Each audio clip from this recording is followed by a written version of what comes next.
কোটি টাকার ঋণ মুহূর্তেই মিটে যাবে ইনশাআল্লাহ। নামাজের পরে 41 বার পড়বেন। যে কোনো নামাজে, আপনি ফজরে পড়তে পারলেন না, জোহরের নামাজের পরে পড়বেন, জোহরে পারলেন না আসরের নামাজের পরে পড়বেন, আসরে পারলেন না মাগরিবের নামাজের পরে পড়বেন, মাগরিবে পারলেন না এশার সালাতের পরে আপনি পড়বেন। যদি আপনি পড়তে পারেন 41 বার, আর মনের ভিতরে যদি আপনার সঠিক তামান্না এবং বিশ্বাস যদি থাকে, কোটি কোটি টাকার যদি আপনি ঋণের মধ্যে থাকেন, ইনশাআল্লাহ আল্লাহ পাক আপনাকে পরিত্রাণ দিবে তো আল্লাহ পাক তো আমাকে আপনাকে হেফাজত করবে। আমরা তো ভুলের মধ্যে কেউ নয়। আমাদের চলাফেরা, ওঠা বসা, ব্যবসা বিজনেস করতে গিয়ে অনেক সময় আমরা ভুল করে ফেলি, আমাদের আইডিয়ার বাইরে চলে যায়।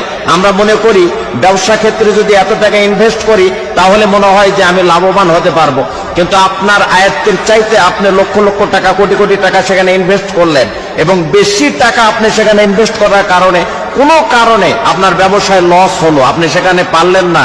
তো এই ধরনের ভুল ত্রুটি আমাদের হবেই। আমরা মানুষ, আমাদের কাছে তো ওহি আসে না, আমরা নিজে নিজে ব্রেন খাটিয়ে চলতে হয়। তো সেই জায়গা থেকে যদি আল্লাহর কাছে আপনি সেইভাবে যদি পরিত্রাণ চান আর ঋণ থেকে মুক্তি চান, তাহলে অবশ্যই অবশ্যই আল্লাহ পাক আমাকে আপনাকে হেফাজত করবেন, প্রোটেক্ট করবেন, এবং সেই ঋণ থেকে আমাদেরকে উদ্ধার করবেন। কারণ মালিক কখনো ফিরিয়ে দিবে না। মানুষের কাছে যান, বিরক্তি হতে পারে, মানুষের কাছে যান, আপনাকে ধমক দিতে পারে, কিন্তু আল্লাহ রাব্বুল আলামিন আমাকে আপনাকে অবশ্যই অবশ্যই এখান থেকে উদ্ধার করবে।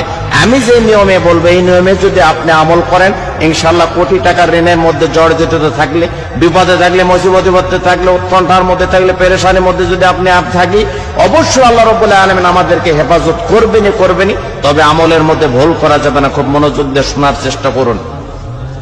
ঋণ এমন একটি জিনিস যে মানুষকে শান্তিতে থাকতে দেয় না, ডিপ্রেশনে ফেলে দেয়, খাবার রুচি নষ্ট করে ফেলে দেয়। আপনার সামনে হাজারো আইটেমের খাবার দাবার আছে, কিন্তু আপনাকে ভালো লাগবে না যদি ঋণের বোঝা আপনার মাথায় থাকে। এই জন্য খুব খেয়াল করে শোনার চেষ্টা করুন। ঋণ থাকলে মানুষের ঘুম কেড়ে নেয়, হাজারো মানুষের সাথে অপমান করে। এই ধরনের যদি কারোর মধ্যে সমস্যা থেকে থাকে, ইনশাআল্লাহ এই কোরআনের আমলটা আপনি করেন, কাঙ্ক্ষিত আমল। পৃথিবীর মধ্যে একটা নির্ভেজাল ফরমানিল মুক্ত একটি কিতাব কোরআনুল কারীম, সেখান থেকে আমি প্রেসক্রিপশন করছি, সেখান থেকে চিকিৎসা দিচ্ছি। ইনশাআল্লাহ আমল করলে যথাযথ আপনি কাঙ্ক্ষিত ফলাফল পাবো। এশার নামাজের পরে করলে আমলটা বেশি ভালো হয়। যদি কোনো কারণে এশার নামাজের পরে না পারেন, তাহলে অবশ্যই আপনি অন্য নামাজের পরে করবেন। দোয়াটি হচ্ছে, এই আয়াতটি হচ্ছে, আল্লাহু নূরুস সামাওয়াতি ওয়াল আরদ, আল্লাহু নূরুস সামাওয়াতি ওয়াল আরদ। এটা এশার নামাজের পরে 41 বার পড়বেন, আর মনে মনে বিনয়ের সাথে, নম্রতার সাথে আল্লাহর কাছে বলবেন।